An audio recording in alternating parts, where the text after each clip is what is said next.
Welcome to Unit 3. We are now in what is called the latter prophets. You just got done with the former prophets. I told you why it's called the prophets. Here you probably are associating, you're more familiar with what we mean by prophets as we deal with the two major elements of prophets in the Old Testament. They're called the major and minor.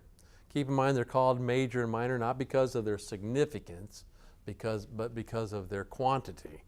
The book of Isaiah, the book of Jeremiah are major books, and so major prophets. Minor prophets, of course, you're familiar with Joel, Amos, Obadiah, Jonah, Micah, and so on, all the way down to the end.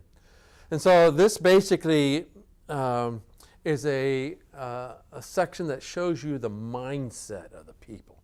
Look very carefully what the prophets address within their messages.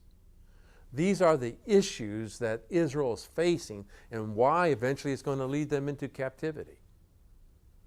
It's a saddening thing. We saw really in the book of Judges a spiral downward, and it basically continues within this time period as the northern tribes are taken away captive by the Assyrians in 722 BC. And the prophets tell the people of Israel, this is exactly here's why you're going to be taken away captive. And then, of course, the prophets to Judah come along and say, you know what, you're on the same road as your northern brothers in Samaria, the Israelites. As they were taken away captive by the Assyrians, it's going to happen to you if you don't shape up. So read very carefully the prophets. Look at their concerns.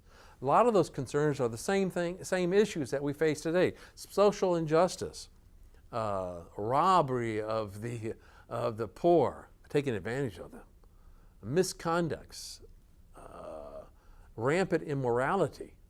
In fact, in the book of Jeremiah, when you read it, you notice that they're in Egypt when he's forced to go down there. And they complain to Jeremiah, the reason why we are in this state of exile to Egypt is because we have failed to offer sacrifices not to Yahweh, but they say the Queen of Heaven.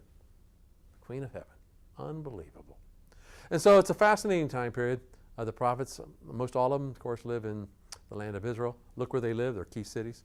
And if you've had encountering the biblical world, you can place the context of some of these prophets within the land itself.